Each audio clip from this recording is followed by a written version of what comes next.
Hello, a very early good morning. My name is Shreya Gupta.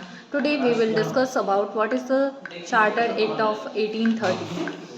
सबसे पहला जो charter act की पहली धारा है वो ये कहती है कि ईस्ट इंडिया कंपनी के साथ जो भारत का व्यापार था उस व्यापार को अब सभी ब्रिटिश व्यापारियों के लिए खोल दिया गया। दूसरा पॉइंट ये है कि इसके साथ ही जो चाय के साथ ईस्ट इंडिया कंपनी का एकाधिकार था उस एकाधिकार को अछोड़ रखा गया।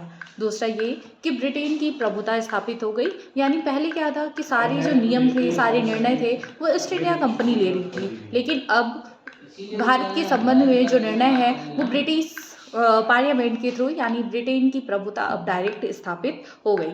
नेक्स्ट है कि किसी भी यूरोपीय देश की ईसाई मिशनरियों को भारत आने की छूट होगी और वह शिक्षा एवं धर्म का प्रचार प्रसार भारत में कर सकेंगे। नेक्स्ट पॉइंट है कि अब ईस्ट इंडिया कंपनी का ये उत्तरदायित्व होगा कि जिस भी क्षेत्रों में वो शासन कर रही है, भारत की शासित क्षेत्रों में वो क्या करेगी कि शिक्षा का प्रचार प्रसार करेगी, यानी शिक्षा का उत्तरदायित्व अब ईस्ट इंडिया कंपनी का होगा। नेक्स्ट क्या है कि इस चीज़ के लिए प्रति वर्ष कम से कम 1 लाख रुपए की धनराशि मुहैया कराई जाएगी और उसे विद्वान तथा साहित्य के ऊपर खर्च किया जाएगा।